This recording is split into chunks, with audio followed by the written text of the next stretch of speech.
Hello, and welcome to the OT for Life podcast. For the past couple weeks, I've been sharing the journey of two occupational therapy assistant students, Chantal Sendall and Ikpeze, from Erie Community College throughout their last Level 2 fieldwork placement. So far, we've released 3 episodes, and today marks the last episode for the girls. Fieldwork is over, and we recap all about their experiences. We chat about the hurdles they face during fieldwork, as well as they share some fantastic advice and resources for other students so they can excel within their placements. If you are an OT or OTA student, definitely check out this episode and the entire 4-part series. But this is not just a series for students. If you're a fieldwork educator or even thinking about becoming one, this series will give you a firsthand look at what students go through during fieldwork. I absolutely love being a fieldwork educator, and that's one reason that I started this series in the first place. I wanted to share with other practitioners what it's like having students. If you've never taken a student before, I hope this episode inspires you to consider taking a student. So let's get into the last episode of the OTA Fieldwork series. If you're interested in occupational therapy, this is the place for you. This show aims to explore our profession by sharing who we are and what we do. Because for us, occupational therapy is more than just a job. Hi, I'm Sarah. Welcome to OT for Life. All right, guys. It's the last one. Can you? Yay. I can't believe it. I was just going to say, can you believe that you guys are here? No, not at all. It's still not believable. When do you actually think it's gonna hit you? Probably when we're looking for jobs. Yeah, or actually when we pass the exam and we get our actual license, and maybe when our actual degree comes in the mail. Okay. But I don't know, because it seems like it's obviously it's graduation season, and I went to my sister's graduation, and I went to a couple of graduation parties, but it doesn't it's like I'm celebrating everybody else's graduation, but it just doesn't feel real to me. I don't know, it's surreal. I agree. I don't know. I feel like, especially in this program, you just get done what you need to get done and then focus on them. So it's that's how I compartmentalize all of it now. So it's okay, now I did this. It's there's never time to celebrate your accomplishments because you're just trying to get to the next thing. Right. And when is official graduation? Wednesday. Okay, so you have pinning tomorrow and then official graduation on Wednesday. Oh my goodness. It's so crazy. So exciting though. Yeah, definitely. So let's kind of reflect. Let's take some time and just kind of think about what you guys just went through. I mean, I'm sure it felt like it took a while, but then also that it went by really fast. And you're now officially done with your last field work. And I don't know, what comes to mind? What are you guys thinking right now? I'm nervous. I know I should be excited, but I'm really nervous about the boards and setting a study plan, sticking to it, wondering if I'm going to do okay. We've done a couple practice exams, sort of things, and I don't know, it makes me nervous. There's always something that you're looking forward towards that is a little nerve-wracking just because you don't know. I know. I just want to be able to breathe. Yeah. So, EJ, how are you feeling? Nervous and excited at the same time. I'm still nervous about the boards. I mean, we took our practice test and I did really good on it without studying. So I'm okay, that's giving me a little bit of confidence. But then it's also still so much material. I still want to review everything, and it's overwhelming because it's so much stuff. So yeah, I don't know. I got to figure out a study plan. I was going to give myself a month to study, which I still think I'm going to do that, 3 weeks to a month. Okay. I feel like we have come full circle because when you were just saying that you are nervous and excited, I feel like that's exactly what you guys were talking about before you started fieldwork. Yeah. It's one door closes and another one opens. Yeah. And so we're done with fieldwork in class and stuff, but we still have this exam and, starting a new job, hopefully. Yep. So. Yes.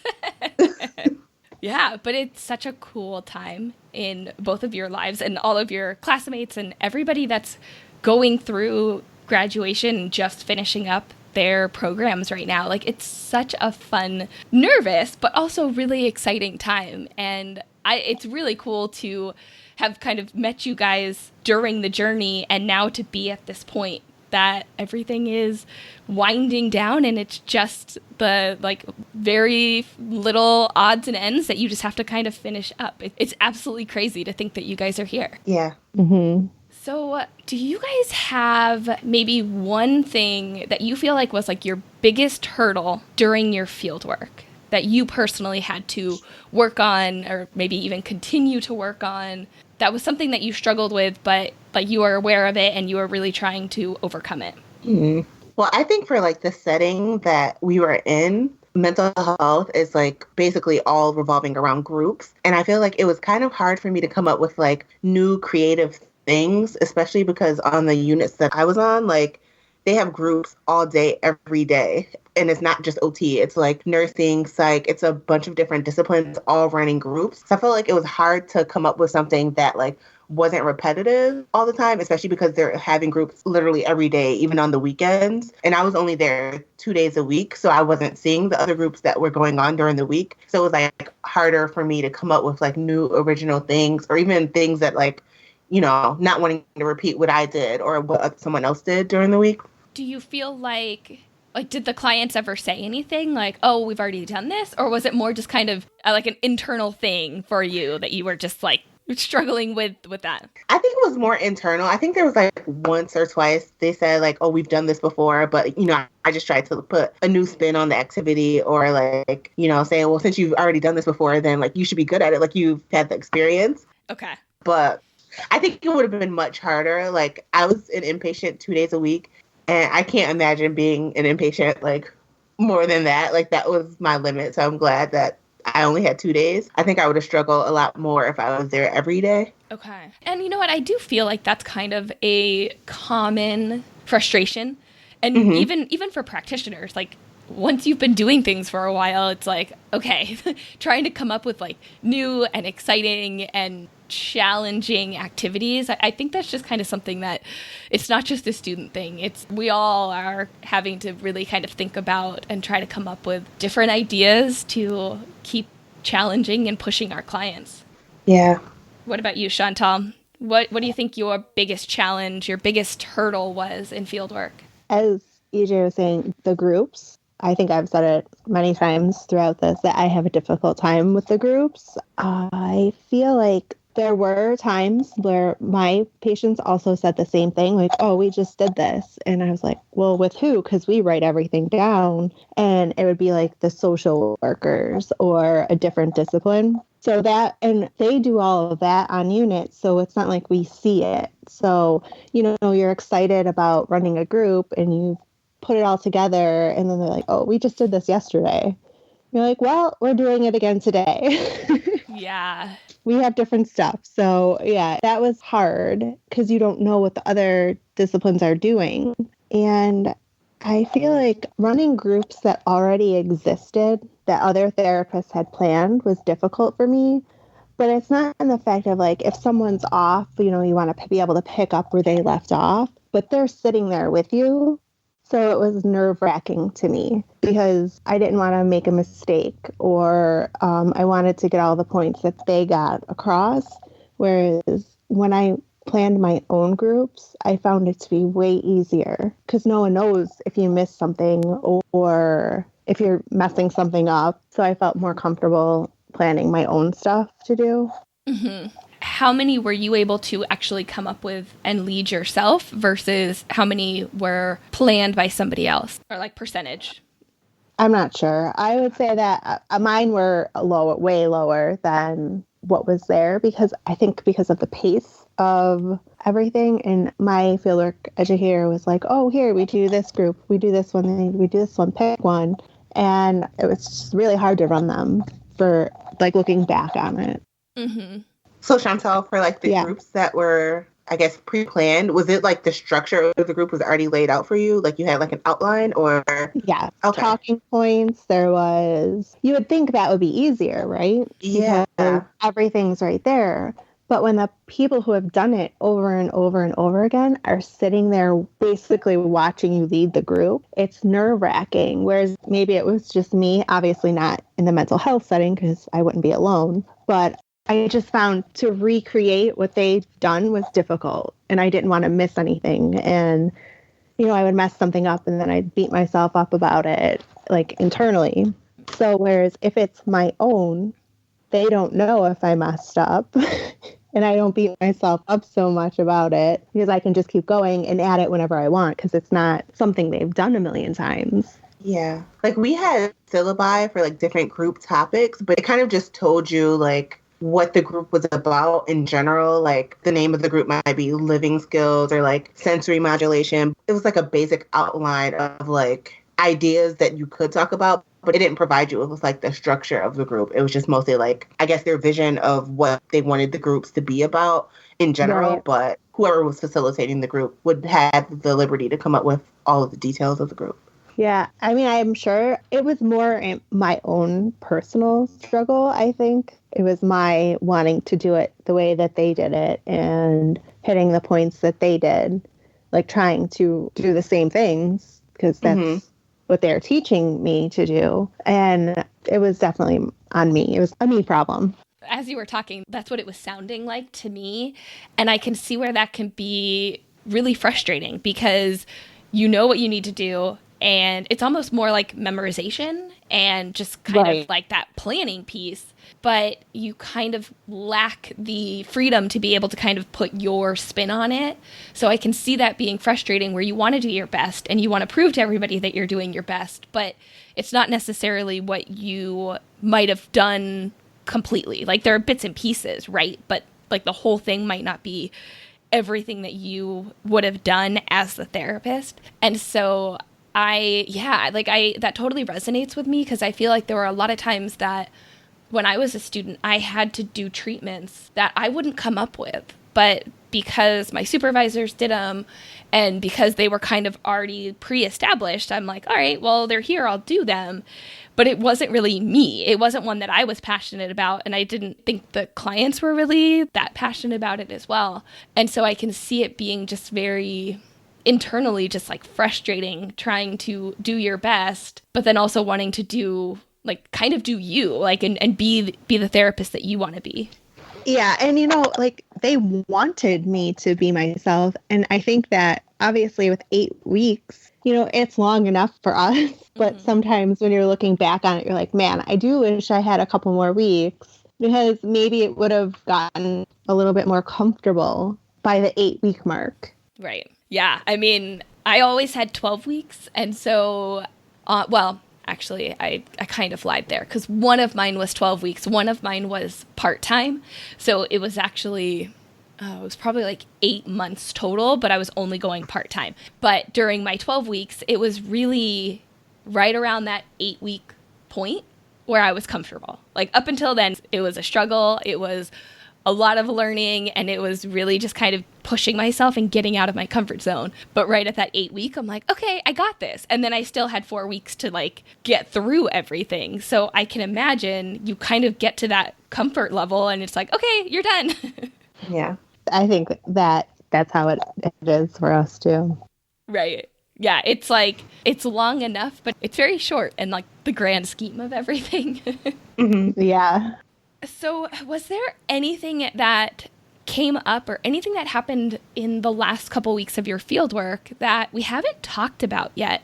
Any changes in your schedule, any challenging situations, anything at all that kind of popped up? No, not really. I mean, mine was pretty consistent. My schedule was pretty consistent, and thankfully there were like no challenges or like unforeseen occurrences. Like the end of my fieldwork was pretty smooth. Okay. Yeah, my schedule didn't change at all either. And I don't think there was anything that sticks out to me as being different. Well, that's good.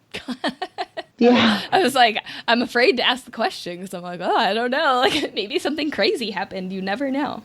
So what do you guys feel like was your biggest area of growth throughout your field work? Something that you guys were struggling with in the beginning, but really felt like you overcame it and made a lot of progress by the end? I think for me, towards the end, like in the outpatient and like community residences, working with the individuals, like I think I became a lot more comfortable towards the end, like to just be able to, do my own thing with them as far as like getting their ADLs done and stuff, or like one-on-one training. Like I built a better rapport with them towards the end. So it was patients that like in the beginning, like wouldn't talk to me or didn't want to work with me. And then like by the end, like they were totally comfortable with me, like knocking on their door and, coming in and asking like, do you need help with anything? Or like, let's go work on laundry or cleaning your room or something like that. Whereas like before, they wouldn't want to work with me. And I also would be like cautious about approaching them because of their response. But towards the end, it was like, they were comfortable with me. I was comfortable with them. So like even some of them still gave me a hard time, but like they still did it. Whereas before, like it wouldn't have gotten done. But towards the end, it was like, I think they treated me almost like I was staff there, like not just a student that's visiting, like the same way that they would respond to someone who actually works there. They started responding to me that way. Do you think it was a rapport thing? Do you think it was a comfort level? Or do you think it was just that when you started, you were new and they didn't trust you? And maybe you didn't trust them? Yeah, I think it's a combination of all of that. Interesting. But that's really cool that like you could see in the beginning that you were a little hesitant and maybe unsure and uncomfortable. And then by the end, it's like, yeah, I got this. Yeah. And that they were able to open up and come to you if they needed something. And yeah. Yeah. I like that. What about you, Chantal? So I would probably say that I had an easier time getting to know the adolescents that I was working with. I did find that to be difficult, really difficult at first, just because I think that the age and the situation, it was difficult to I didn't want to feel like I was forcing myself on them, like to be their friend, because they're probably looking at me like, who are you? Like, who is this lady? And then I just felt like I could talk to them easier towards the end. I don't know if that makes any sense. Yeah. Well, and actually in our last episode, you were talking about kind of your struggle with working with the adolescents, and that was kind of one of the hardest populations that you were dealing with. So it's good to hear that you feel like you made some progress and made some headway with that population. When I left, I cried, of course, because there were a couple of the kids that were still there, that had been there for a while, and they had said to me that they just wanted to go home. And to have a rapport with them where they could say that, and for me to emotionally be invested, and it just made me feel like, obviously I did get somewhere that they would feel comfortable enough to be like, yeah, I just really want to go home. And to be like, well, and to like explain to them that in this situation, with even the adult population in behavioral health at this hospital, they don't think that everyone is there to help them. A lot of them think that they're keeping them from leaving and going home. So I had a discussion with some of the teenagers, and I was like, listen, everyone here really cares about you and really wants to see you get better. And like, because the one was talking to me about the doctor not letting them go home. I'm like, well, you left and they came back. So they don't want to make sure that this doesn't happen again. They want to make sure that you're in a situation where you're safe. And to be able to have a conversation like that with some of them, it was huge. So I'm kind of ask the same question to you. What do you feel like it was? Do you feel like it was a rapport piece? Do you feel like it was a comfort piece, a trust piece? Or again, is it a combination of kind of all of those factors? I think it was a combination of them being there for a while and us. Obviously, the adolescents have to go to groups. So seeing them every day, sometimes twice a day, you get to know them, they get to know you. And then you just get along with some people better and you try to get along with them better. So I think all of that definitely played a part. Do you think there was anything that you specifically did? Just because I'm thinking that this, like you were talking about in the last episode, that this was a hard part for you.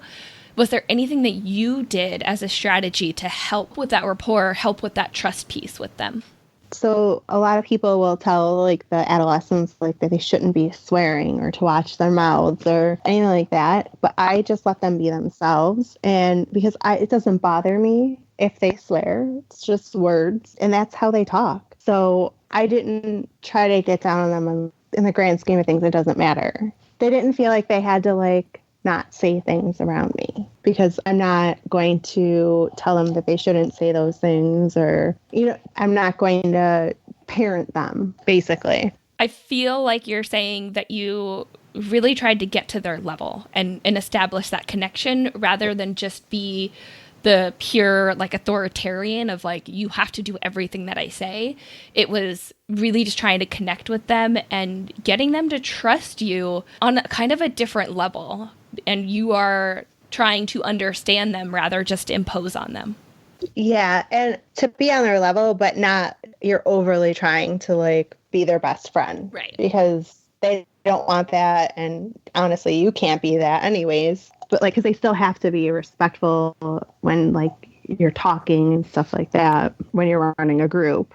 I think it's just like this fine line of like trust and being on the same page, but then also still having that where they're being respectful and everything's kind of in control. It's not like somebody's taking the upper hand in it. Right. Okay. So still kind of in the same vein, what do you guys feel like is something that you need to continue to work on or will still continue to work on as you start your first job and as you kind of make the transition from student into practitioner? Well, I know I still have to work on group leadership skills. It's really something that we need to be able to do.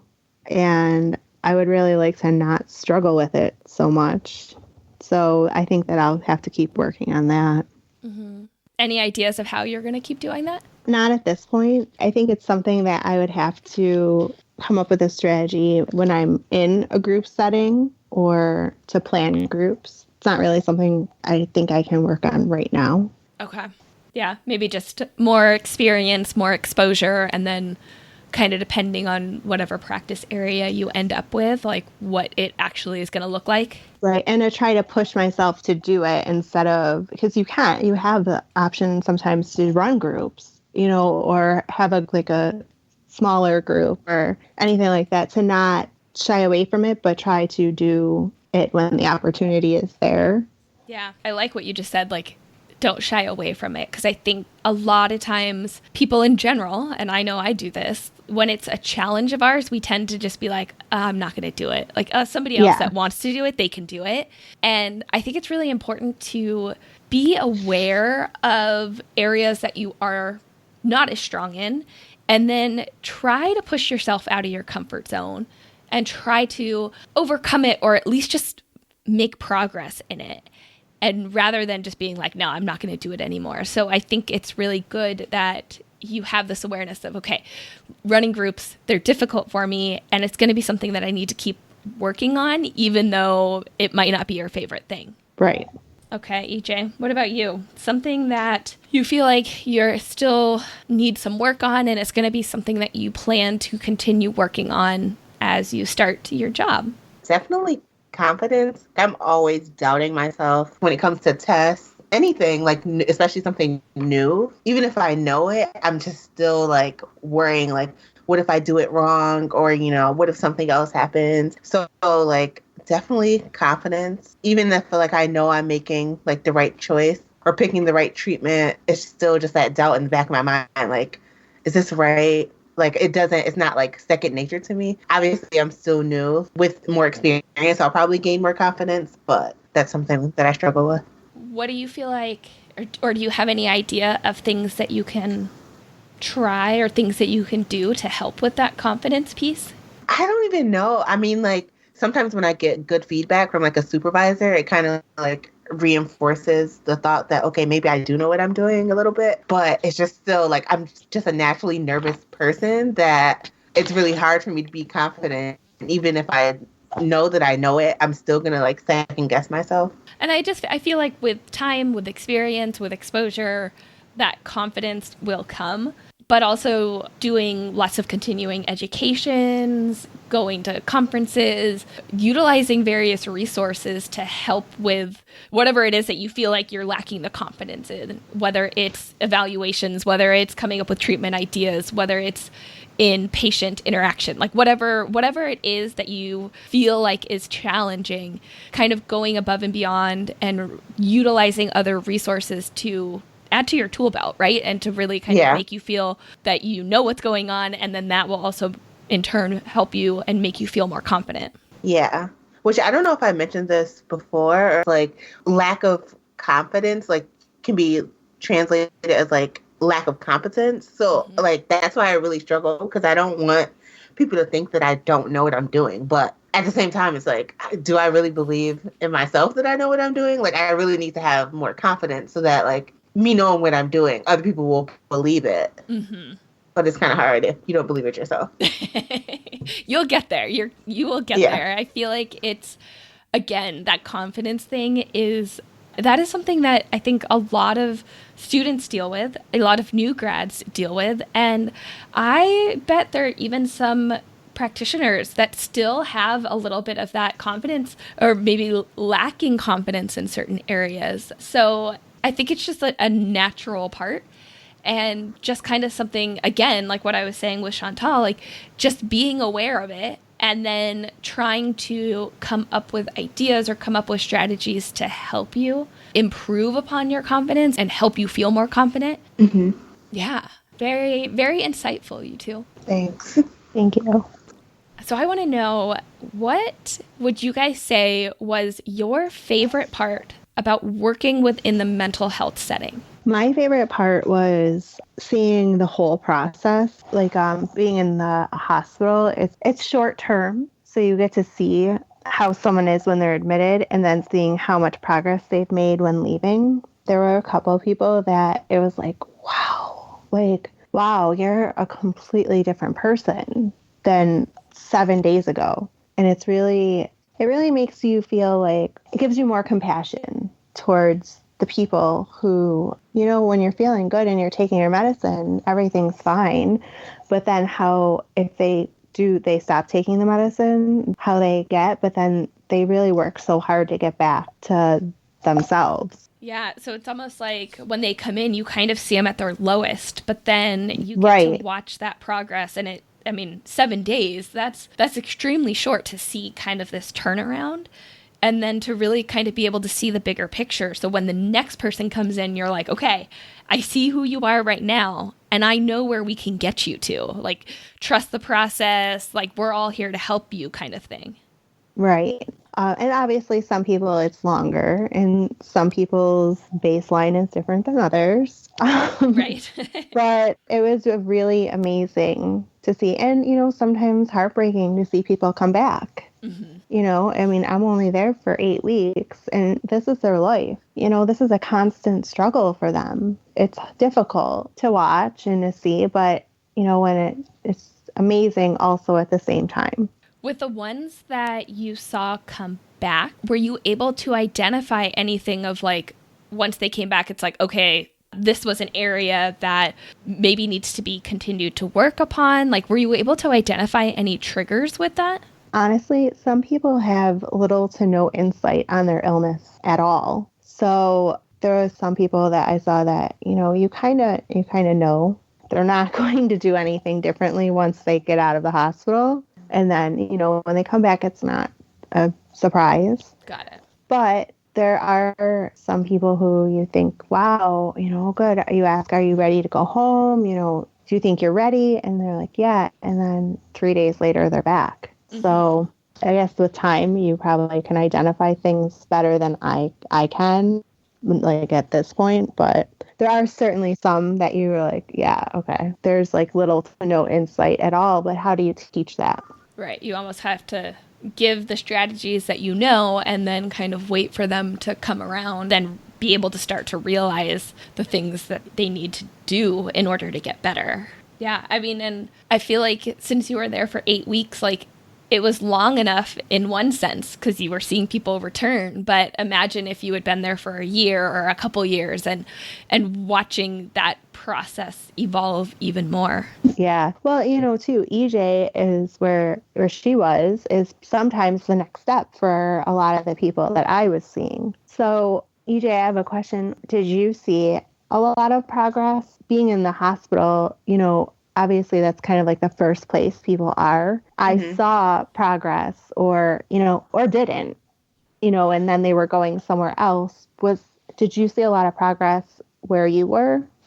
I mean, I definitely saw some progress in some patients, but there were also patients who like didn't progress at all. And then there were also patients that I saw that like progressed, but still during, which was also kind of hard to see. Like, I don't know. I think like mental wellness and health is like such a spectrum. So like from day to day, people can be doing well. Like it just, one day they're doing well, the next day they aren't. And some like most of the patients at the hospital, well, at my hospital, like they have the right to refuse their medication. So there were some that like aren't taking their meds, like they'll be taking their meds and doing good, and then they stop taking their meds, and then you definitely see like the decline.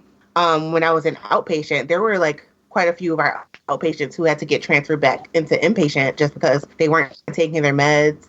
And then some people were taking their meds and the meds just don't work. Like they need to be switched up. So yeah, I definitely saw progress, but I also saw declines, and I also saw no progress. Like there's some people in inpatient who have been there for years. So like, I don't know. Yeah. Interesting. EJ, what do you feel like your favorite part of working in mental health was? I think like just seeing everyone's story, like everyone is so different. And I feel like in mental health, you really get to connect with them like on an individual level, and like, just hearing about their backgrounds or even, talking to them. Everyone has a different personality. Patients in other settings have a different personality too, but it's just like the way that you connect with them is on a different level. And then also just like seeing the impact, like one of my fieldwork educators, he actually retired like 2 weeks before my fieldwork was over, but he had been there for like 30 years. Oh, wow. Yeah, he actually had his fieldwork there. No way. Like 30 years ago. Yeah, and then he got his first job there like a few months after he graduated, and he had been there ever since. Like I think he had left. It was a state job, so he had like transferred to another state job for a little while, but ended up coming back. But at least 20 years of his career was at the site that I was at. So it was like everyone knew him. Like even sometimes we would go like in outpatient we would take some of the residents to like other residences within like different agencies, like if they were going to progress to like a more independent apartment or whatever, but it would be like designed still for mental health patients. So he would see mental health patients that he had 20 years ago that like still remembered him, and it would be like, hey George, like they loved him, and just like seeing the impact that he had on them, like it was just amazing. And some people he would see like come in and out of the hospital or in and out of outpatient like over the course, of their lives, but like the people still remembered him and remembered what he did for them. And I'm like, I would like to have that one day, like, be able to have that connection. And I feel like in other settings, you may not be able to, have that connection because, with a broken bone or something, like once it's healed, you're pretty much on your way. Whereas like mental health, like that's a lifelong thing that people tend to deal with. So it's kind of different. Yeah. I can see what you're saying. And it's cool to almost like put yourself in the therapist that you were just talking about, like put yourself in his shoes of being there for so long and being a part of the process and seeing all the changes. And I mean, how many hundreds and maybe even thousands of clients that he had worked with throughout his career. That's got to be really motivating and inspiring as a it definitely was. Like just to know someone could have like it would be people that he hasn't had as a patient in years, but like they just still remember what he did. Like we'd be when we're out in the community and we would see them, it was like everyone knew him and they just loved him. Like they wanted to stop him and show him like their progress. Or if we would go to the apartments, they'd be like, do you want to see my room? Like this is what's going on with me. And it was just like, wow, like he knew them at a time when they were like really, really sick. And then like now to see them functioning in society. And it was like, he helped with that. And he built that connection with them. you never quite know exactly what kind of an impact you're going to have on a person. And regardless if you worked with them for a long time or you worked with them once, people are going to resonate with things that either you told them or things that you helped them with. And even as a student, I'm sure some of the people that you guys worked with, they're going to remember some of the things that you said and some of the things that you did or you did with them, or at least the way that you guys made them feel. And so I feel like just moving forward is just like continue to do good work, because you never quite know what's going to really kind of hit home with a patient or a client. And like I had a client one time, and I worked with them, I say briefly, it was a couple months, like maybe 6 months. I don't even know if it was quite that long. And I ran into them 2 years later, like out at the grocery store. And the mom like came running up to me and was like, oh my gosh, like, thank you so much for everything that you did. And I'm kind of just sitting here like, wait, hold on. Like, who are you guys? Like, it's been so long, I can't remember. And I was like, I wasn't even like, in my mind, I didn't feel like I had done all that much, but whatever I had done and the presence that I had when I was there, this mom was so thankful for. So I think it's just good to just know that you never know, long or short, you're going to have an impact on somebody's life and they'll remember it. Yeah. It's pretty amazing that, I don't know, like I wanted to say too about the people who work with this population in all areas. They really, like most of them love what they do and are truly there for the patients. And I don't know, it's something that I don't feel like you see too, and sadly, I didn't see a lot of it sometimes when I was in like nursing homes, not in the therapy department, but in other disciplines, like maybe like nursing or, other things. But I really feel like most of the people that I saw like really were there for the patient and cared about them. And it was really nice to see. Yeah, I'd love to just take a moment and just kind of thank all OTs, but we're specifically talking about mental health practitioners right now, because I think the work that they do is so amazing. And like I've said before, I don't have any experience working within that setting specifically. And so I am just amazed by the work that they do and just everything that they accomplish. I think it's just, I don't know, I'm at a loss for words. Like it's wonderful for what they do for their clients. And I totally agree. I think what you were saying is that everybody's there for the clients and everybody has the client's best interest in mind. Yeah, it's amazing. It really is. It's amazing. Yeah. Yeah. So now I'm curious if you guys have any advice for other students about to start fieldwork. I would say take a deep breath, breathe, and it's really terrifying, but you can do it. Like, you think that you don't have the skills when you go to your field work, but then you realize that you truly do. You just have to work on them and see how other people use them and, take everything in, ask a lot of questions when it's appropriate. Don't ask questions when it's not appropriate, and don't be afraid to ask questions. Yeah, I totally agree. I think, again, when it's appropriate, asking questions. I mean, we've all heard it. Like, there is no stupid question. If you have a question and it's something that will help guide your clinical reasoning, your understanding, your own therapeutic judgment, then you need to ask it. So then hopefully you'll get an answer, or you'll go research an answer, and then you can start to integrate it into kind of your bag of tricks. And I think so often students feel like they shouldn't ask questions because they should already know it. And then later on, they still have questions about whatever it was because they never asked that first question. And so, yes, I think that's a great piece of advice.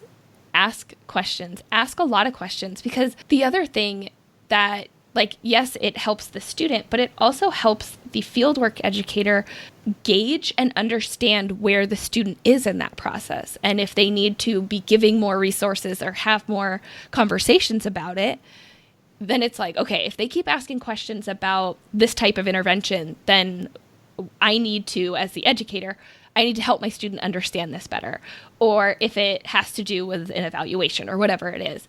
And so it kind of goes both ways, where it helps the student learn, but then it also helps the fieldwork educator understand where the student is in their learning too.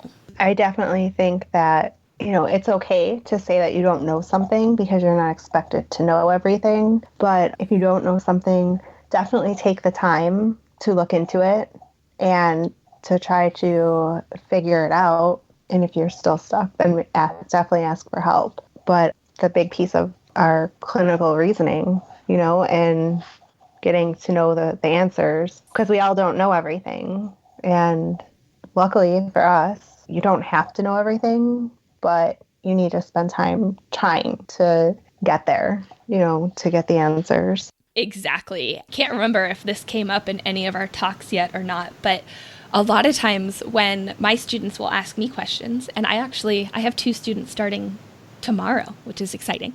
But and they're going to learn this very early on. But a lot of times when they ask me a question, I will say, that's a great question. Go look it up and then come back to me. Or we'll have a brief conversation about it just to get them on the right path. And then I want them to go do their own research. And then, it's not like the student just has to depend on the fieldwork educator or supervisor, whoever's with them at that moment. But it's, hey, this isn't quite making sense, but I'm going to go do my research on it later. Because I think even when you're a practitioner, you could have a doctor, you could have another professional, you could have a client or a caregiver ask you a question, and you might not know right at that moment. And so I think it's a really good just kind of learning strategy for life of being like, okay, I don't know what it is, but I'm going to go be resourceful and I'm going to go look into it and I'll get back to you. Yeah. EJ, what's your advice? Definitely ask questions. I wish I could have asked more questions. I mean, I still ended up doing fine, but I feel like, every question you ask was an opportunity to learn and also to demonstrate to your supervisors that you want to learn. So definitely ask questions. Don't be afraid. I was afraid when I started, but it's really not, having gone through it, it's not as bad as, you think it will be. It was still a good experience. And me and Chantal, we actually have a friend who, she had a really tough time during her field work, but even then, it still just prepared her to be a better practitioner. So, even if you don't have the best experience, because not everyone is going to have, a peachy experience, but just, take from it what you can. You're there to learn. And even if in the moment it seems like it's really difficult, 9 times out of 10, even a higher percentage than that, you're going to make it through just fine. Just breathe and take it one day at a time. And if it's challenging, at least when you're done, you can say pat yourself on the back. I made it. It was hard, but I still made it. Right. Yeah. Again, I think that's great advice too, because I want to say more often than not, fieldworks tend to be more challenging than students expect them to be.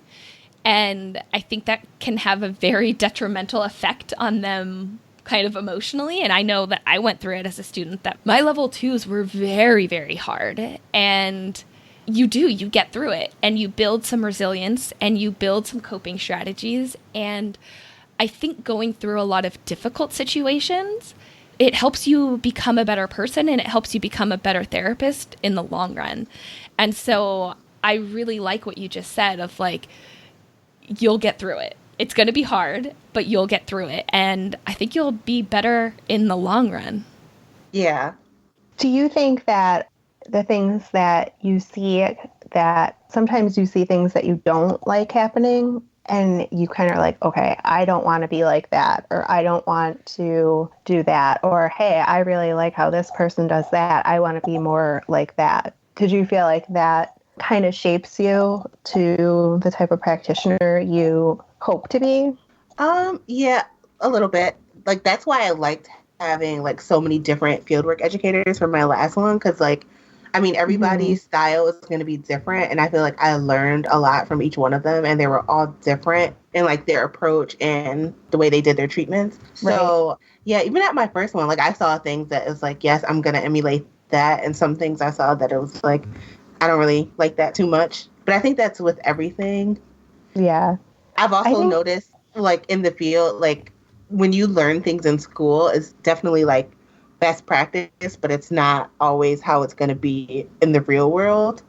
So, I mean, I guess we got like a taste of how it should be, but also how it really is. And when we go out into the field, like obviously we're going to put our best foot forward and do as we were taught, but also in the real world, it's not like everything doesn't follow the way it does in a textbook because it's like real life. There could be scenarios that we learn about or we learn like what to do, but it doesn't take into consideration like other factors that are present in real life, if that makes sense. So Yeah. a good combination of like what you learned in school, but also what you saw in the field and like mesh them together.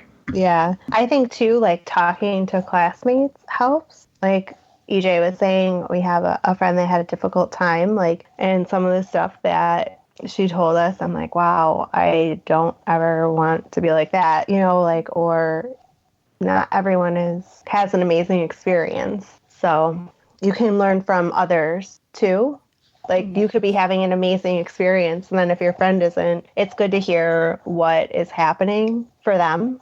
Yeah. And I feel like, just to jump in, I feel like this is a big reason that I've started doing this series for the podcast, is that everyone's experience in fieldwork is so different. You could be at the exact same location with the exact same fieldwork educator, but have two students that go through something that's completely different.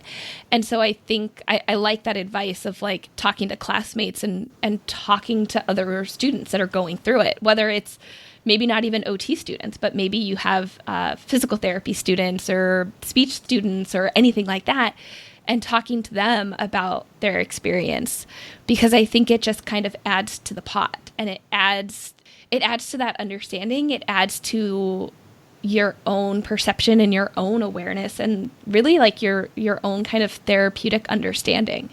Yeah.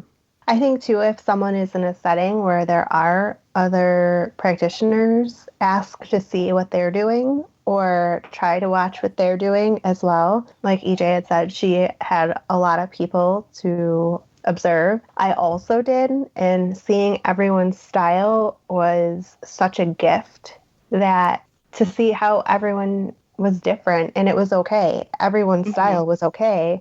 And, you know, you're kind of like, okay, that's more my style. I can do that. Or, well, I don't know if that's quite my style, but I don't know, seeing all the differences, it really helped. Yeah. And I feel like as a student, you have the time and the capability to go and shadow in lots of different areas and lots of different situations.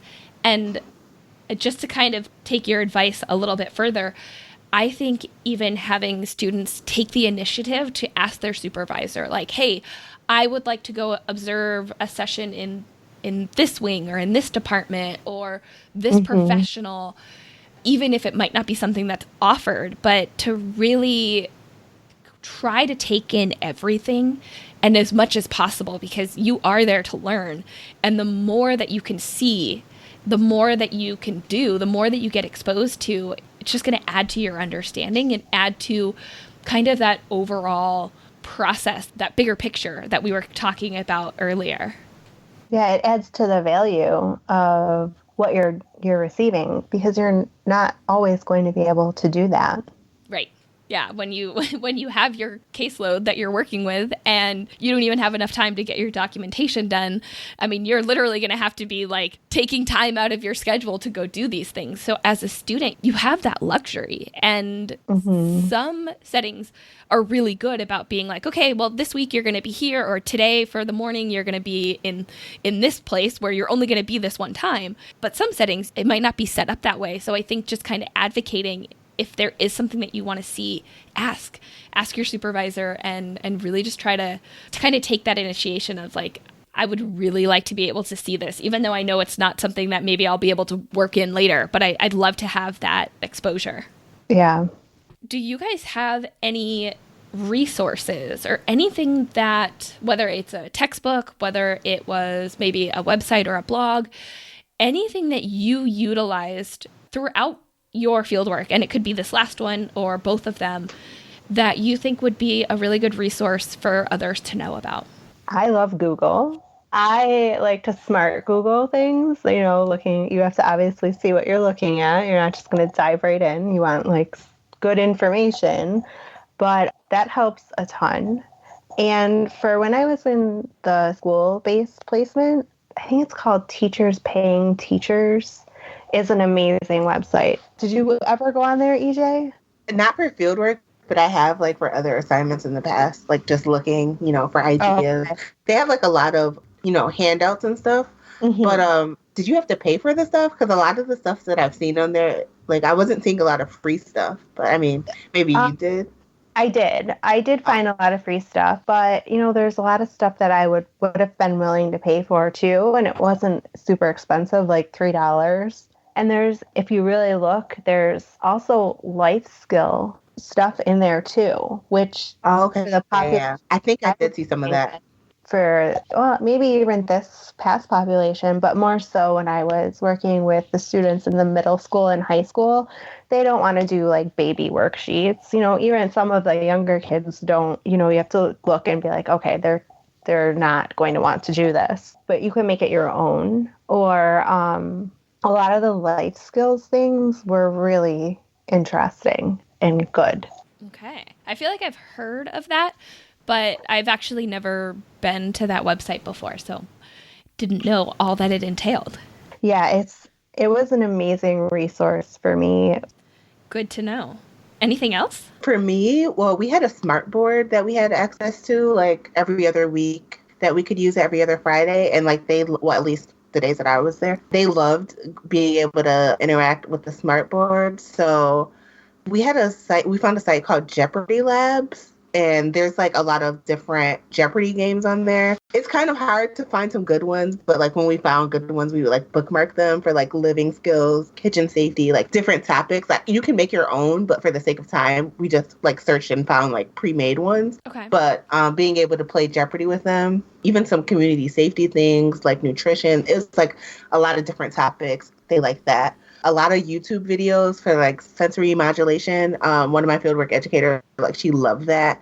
And then like using Facebook, I'm in a lot of different like therapy Facebook groups. I can't think of the names of them like off the top of my head, but just like join a lot of those. I am also in a ton of Facebook groups. And you know what? I was going to say, EJ, a lot of times people ask the same questions over and over again. True. If someone goes there, the search option is like your best friend in the Facebook group. So you can see if someone already asked the question and see what people's answers were. I do a lot of searching for specific things. And sometimes you don't get a lot, but other times I've gotten a lot of good information. I'm glad that you said that, Chantal, because that's what I was going to say. Because especially when you've been in the groups for a while and somebody asks a question and you're like, this has been asked like 50 times already. And so, yeah, right. Definitely utilizing the search options in the groups, because anytime, like you can just write, like you could type in sensory integration, and anytime that anybody has written anything about that, it will pop up. And then you can just scroll through and see if you can tie some of the answers together into like what your specific question is. This is totally one of my pet peeves, but I'm just going to say it. If you guys, not you, but like people in general, if you are interested in a discussion, like if somebody posts something and you're like, yes, I want to hear what people have to say about this, you can actually go into this, like the settings on that post or the thread, and turn on the notifications rather than following or put a dot or just a period. I hate that. Like, I hate it. You two are taking yourselves way too seriously. No, because it's just flooding the comments with following, dot. Like, yeah, no, depends what setting, because like if it's like a fun Facebook group, I'm like, wow, you guys are too serious. But in a professional like Facebook group, yeah, I can see how that would be bothersome. Well, it's also like, it's the value of time. So if you want to be updated about what people are talking about here, and then you get an alert that somebody commented and it's a period, you're like, well, that doesn't help me. Yeah. So it's totally a pet peeve, and it's so silly, but there might be some people that haven't heard that yet, and that they can go change and just turn on the notifications, and don't put following, don't put a dot, don't put anything like that unless you have something valuable to contribute to it. I think it is interesting that almost all of the resources that you guys talked about were all online. Websites, YouTube, Facebook groups. Yeah. I mean, it's just like the time that we're in now. And it's like, you may not have like the space or ability to like carry all your textbooks or, notebooks or anything like that. But like, we have our phones, in our hands all the time. Well, like not, during fieldwork, but you still have access to it. Or you can like go on a computer and look something up really quick. And it's just like, I don't know. It's just the times that we're in right now, like having access to technology at our fingertips. Literally. It's definitely, it's like definitely helpful. I can't imagine if I had to like, bring my textbooks with me everywhere I went just to look up something like. And like, especially in like the Facebook professional groups, those are people who are actually doing it. Yeah. So, it's not just reading it in a book. These are ideas that people actually have. And some of them are so amazing. It's like you get to pick people's brains without knowing them or seeing them or anything. It's a really valuable resource for anyone. And if you're in a lot of groups, you can just do a general search in your regular search bar and it will search through the groups for you. Oh, I didn't know that. That's a good tip. Mm-hmm. And sometimes it'll bring you to pages you didn't even know existed. And you're like, oh, I need to go to this group too. Right. Just add that to the list. I need another group. Right. Yeah. I'm sure there's like new groups forming all the time. So yeah. Yeah. Very, very cool. So I think we'll kind of just wrap this up. I just want to know what's next for you guys. I know we've kind of talked about a few things, but yeah, what's next on the docket for you guys? So I just came up with a study plan that I am going to start probably after graduation on Wednesday. And I'm going to start planning to take the boards soon. Okay.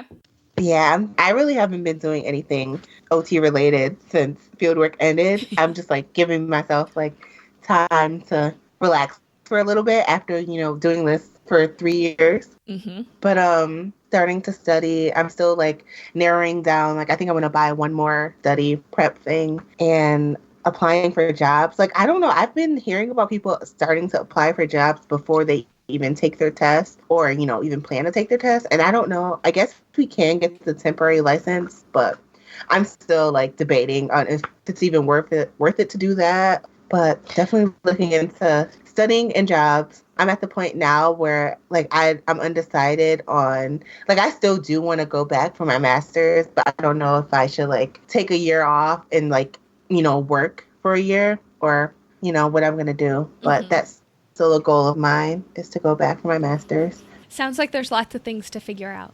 Yeah. For both of you guys. I will not be going back for my master's. No, that's not for me.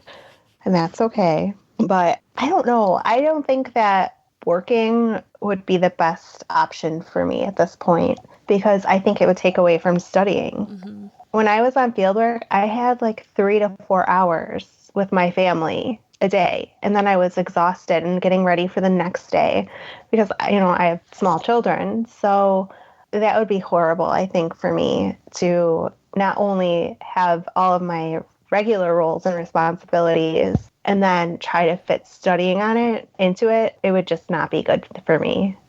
How long do you plan to study and like how much? Because like, I don't know, I'm conflicted. Like, obviously I still want to study a lot, but at the same time, I'm like, do I really need to study as much as I thought I needed to study?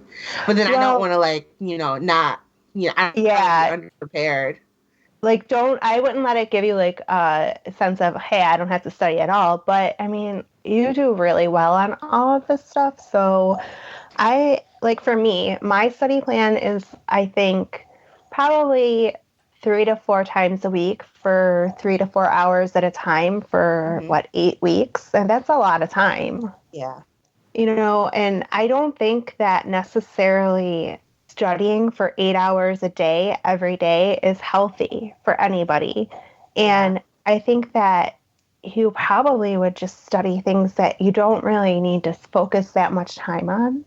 Do you plan I mean- on just studying everything? Like, I don't even know, because it took us like 3 years to learn all this.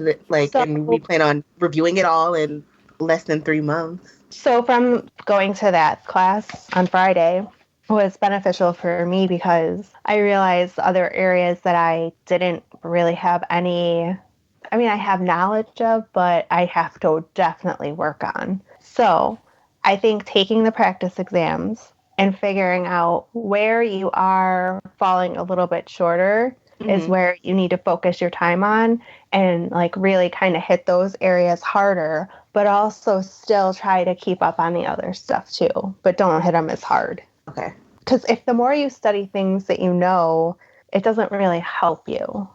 So you really need to look at the things that you're struggling with or don't know as much about. Yeah. I'm not, as worried, but obviously I'm still worried because I worry about everything. Right. Well, same here. You're preaching to the choir. Yeah. Hey, I get it too, okay? So something that I did when I was studying this really just ties into what you guys were just talking about. Really focus on the things that you don't know or that your understanding is lesser in. Mm-hmm. And so the areas that I really struggled to remember, I would write down. And I literally had papers like all on my wall and like all throughout my house. And so like I would write like, for instance, one thing that I remember was like wheelchair measurements. I could not remember them for the life of me. And so I literally had like a sheet of white paper and I had like color coded everything and written them out. And I had that like in my bathroom. So every time I went into the bathroom, I saw that and I tested myself on it. Then I had something else that was like on my fridge. So every time I went to like open the refrigerator, I would quiz myself on that aspect. And it was just like short little things. And I really feel like incorporating that throughout my day and just reminding myself every time that I went to brush my teeth, I had to ask myself what the wheelchair measurements were. I started to remember it. And then because I'm a visual learner, when I was in the test, I could actually remember what that paper looked like. So yeah, your families and whoever you live with, they might get a little frustrated if they're finding it all over the place. But for me, it really just put it in a different context where I was like, oh yeah, okay, I remember that. And then you were like repetitive, like doing that multiple times a day. So something that worked for me. I don't know if it will work for everybody, but it definitely helped me remember some of the things that I was struggling with. That's a good idea. Anything else, guys? This is it. This is the end. I know. No, I wonder when it's going to feel like it, though. Uh-huh. After I had finished field work, like I didn't have a sense of relief at all. Like there was no like, moment. It was just like I still felt like wound up, and anxious. And my husband's like, well, he's like, you're not used to not having something right away that you have to do. He's like, every single time that you finish something, there's always something else that you have to start on right away. And it has a deadline. So I think that this last 2 weeks have been a little bit more relaxed and like kind of being like, okay, this is what's coming up. Not so stressful. Yeah, I think it takes time to kind of decompress from everything. Yeah. But you also still have stuff that you have to prepare and look forward to. So you're kind of in like a weird limbo of like a bulk of it is done, but then there's still a big portion to come. So it's like you can kind of relax, but not completely relax. Right. But like I said before, like it's such a fun time. And I think it will be really interesting for you guys to go back and listen to these episodes and listen to the recordings and kind of relive the like where you were at the time that we recorded all of these. And I think it will be a really kind of cool reflection piece for your own process. I'm scared to listen to them. Me too. You should do a follow-up episode with us. Like, where are they now? Yeah. Like, once we pass and get jobs and everything. I like that. We could touch back in like 6 months or a year or something and be like, what's going on? Yeah. I think, I can't remember specifically, but I believe both of the students that I interviewed on the last series, I don't think either of them had listened to it yet. So I think they were afraid to like go back and relive it and hearing your own voice and all of that kind of stuff. But I told them, I'm like, when you guys are ready, you guys have to go back and listen to them because they're extremely valuable. And I'm like, I know that the experience and the questions and the stories that you guys shared will really help other students going through similar situations. Yeah, for sure. I hope so. I know so. I can't thank you guys enough for taking the time to sit down and chat with me 4 different times for, an hour and a half to 2 hours every time, and letting me be a part of your journey and you guys being a part of this process with me. Thank you. It was so fun. Good. It was good. I liked it. You gave us a lot of good advice. Yes. Well, thank you. You guys gave some really good insight too. It calmed us a little bit. Hopefully it helped. It was almost like a debriefing session for you guys as well. Mm-hmm. Yeah. All right. So I have one more question for you guys. So if you could describe occupational therapy in only one word, what would it be? I don't know if anyone else has said this, but listening before, I always would wonder what my one word would be. And it is adaptable. Because we have to be adaptable. We help the patients adapt. And like everything about OT is about adapting. So that would be my word to describe. I have to jump in because I was actually talking to one of my OT friends just this morning and literally used that word. So it's so funny that you brought it up. I'm like, yep. I literally texted her, you are an OT, you have to adapt or you will adapt or something like that. And so, yeah, I think it's a great word. It's so hard to put it into one word just because we do everything. Maybe that'll be my word. Everything. Occupational therapy, it's everything. Because there is I really can't think of another profession that we do so much. We can literally work in so many different settings. We can help people, with everything, literally everything that they need to do. So occupational therapy is everything. I love it. Adaptable and everything. I think those are 2 very all-encompassing words of occupational therapy. Well, like I said before, I really appreciate the time that you guys took in doing this and being a part of this. This has been great, and I really wish you guys all the best with graduation and passing the boards. And I wish you guys all the best in your future career as an occupational therapy practitioner.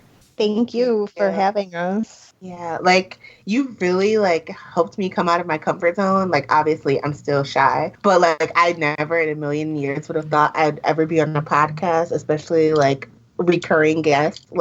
That's totally not me. The same. I was able to do it. So I usually wouldn't do that, but now I have. So that was a new thing for me. So thank you for that. I remember when opportunity came and I was like, I'm so scared to do that. But I really like the podcast and it's such a good way to speak about the experience. And I would never forgive myself if I didn't do it. I would always regret it. So thank you for having us be a part of it. Hey, before you go, I just wanted to say thanks for listening to today's episode.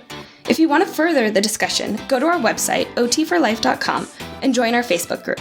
If you like us, here are 3 easy ways to let us know. 1, share our podcast with a friend, colleague, or anyone interested in occupational therapy. 2, leave us a review on iTunes or anywhere this podcast is found. 3, subscribe to us so you don't miss out on any upcoming episodes. Thanks again.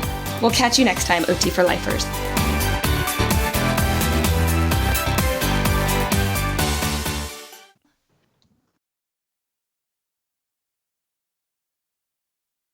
How is everybody? Good. We're done. You guys are done. And you've been done for 2 weeks, 3 weeks? 2 weeks. Yeah. Okay. Oh my goodness. It's crazy. I'm so excited to hear how everything ended up. Yeah, it's going to be like rainbows and butterflies now because we're 2 weeks removed. And we have our grades. So, like, it was fantastic. Chantal, is that you fumbling around with something? Yeah, I'm trying to fix everything. Okay. I was going to say, I was just about to call somebody out on that because I'm like, I can hear it. You guys are like pros at it now. EJ's like, I hear something. What is that? Well, this is now her fifth. Call me out. Yeah. She knows what's up. Yeah. Gosh. Now it's better. Don't move. I'm just kidding. I'll try. Yeah. I'm trying to think. What's the word I'm looking for? Some people just really get really upset about it, and that just makes me want to do it even more. So you're going to just go do that, and all of when you see I'm following. No, just kidding. I'm like, EJ, I feel like I sound so stupid when I'm talking. Because it's like, you kind of get lost sometimes, and like I do at least. I'm like, what am I even answering her question, or am I just rambling on about whatever I'm rambling about? That's okay. There's no judgment here because I feel like I'm the same way where sometimes I'm like, I'm not even talking about what we were talking about before, but it's something that came to mind. So I'm going to talk about it anyway. I think my word last time was opportunities, right? I'm pretty sure it was. I'm like, I don't have that. Actually, I can pull it up really fast. I think it was. For it. I'm like, I don't remember. I meant to look it up and then I forgot. Oh no, it wasn't opportunity. Or what was it? Possibility? Yes, it was possibility. Okay. Yeah. Well, defining. Well, Yeah. Yeah, there we go. Well defined. Well, defining words. That doesn't make any sense. I don't know. I'll fix that. Oh, the beauty of editing.